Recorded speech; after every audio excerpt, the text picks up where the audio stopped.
అసలు కుకింగే రాని వాళ్ళకి ఈజీగా వండేటట్టు పులుసు కూర ఎలా చేయాలో నేను 1 మినిట్లో నేర్పిస్తాను. ఒక్కసారి ఈ వీడియో చూడండి. Welcome to day 10. నేను ఎవరైతే కుకింగ్ నేర్చుకోవాలనుకుంటున్నారో వాళ్ళకి ఇష్టమైన వాళ్ళకి వండి పెట్టడానికి వాళ్ళకి కుకింగ్ అయితే నేర్పిస్తున్నాను.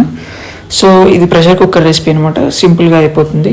ప్రెషర్ కుక్కర్లో ఆయిల్ వేసుకొని దాంట్లో తర్వాత వేసుకోండి. ఆ తర్వాత కొంచెం పెద్దగా కట్ చేసిన ఉల్లిపాయ, టమాటో మీకు నచ్చిన సైజులో కట్ చేసుకోండి. ఆ తర్వాత 2 చిల్లీస్ని మధ్యకి కట్ చేసేసి వేసేయండి. తర్వాత ఎలా చేయాలో ఆల్రెడీ డీటెయిల్ వీడియో మీకు పెట్టాను, అది ఒక్కసారి చూడండి. ఆ తర్వాత తోటకూర అండ్ చుక్కకూర కట్ చేసినవి దాంట్లో వేసుకొని పైన పచ్చిశనగపప్పు చాలా ఎక్కువ వేసుకోండి. పులుసు కూరకి ఇదే టేస్ట్ అనమాట.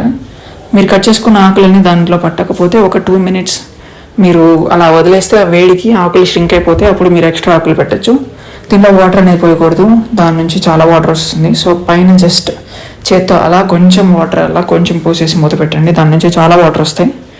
సో ఆ తర్వాత 3 విజిల్స్ వచ్చాక ఓపెన్ చేసుకొని కొంచెం చింతపండు అండ్ కొంచెం కారం వేసి తిప్పేసుకుంటే అంతే, పులుసు కూర రెడీ అనమాట. మీరు తినేయచ్చు. చాలా టేస్టీగా ఉంటుంది, సింపుల్గా అయిపోతుంది. వంట రన్లో కూడా ఈజీగా చేయొచ్చు. ట్రై చేయండి.